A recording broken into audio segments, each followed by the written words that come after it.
Hi everyone, welcome back to our channel. So today వచ్చేసి నేను cash fruit తినబోతున్నా. So చూసేద్దామా fruit ఎలా ఉంటుంది ఏంటి అని. This is the kaju fruit.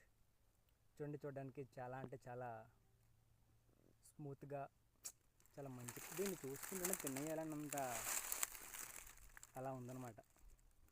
Okay, చూద్దాం టేస్ట్ ఎలా ఉంటుందో.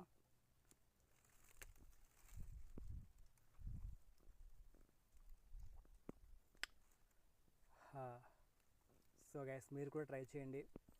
This is one of the seasonal fruit. Yearly once వస్తూ ఉంటుంది. సో ఇయర్లీ వన్స్ మనం దీన్ని కంపల్సరీగా తినాలి. సో మీ దగ్గర లేకపోతే మీ ఫ్రెండ్స్, మీ ఫ్యామిలీయో ఎవరొకరికి మీకు జీడి తోటలు ఉంటాయి, వాళ్ళ దగ్గరికి వెళ్ళి తెచ్చుకొని హ్యాపీగా తింటూ ఎంజాయ్ చేయండి. ఓకేనా? Thank you guys, thanks for watching. And మన ఛానల్కి సబ్స్క్రైబ్ అవ్వడం మాత్రం మర్చిపోకండి, ఎందుకంటే ద బెస్ట్ కంటెంట్ ఎవరు మిస్ అవ్వడం నాకు ఇష్టం లేదు. So love you all. ఈ ఫ్రూట్ టేస్ట్ మాత్రం అదిరిపోయిందండి. ప్లీజ్ దయచేసి ట్రై చేయండి అండ్ మన ఛానల్ని సబ్స్క్రైబ్ చేసుకోండి. Thank you guys, thanks for watching.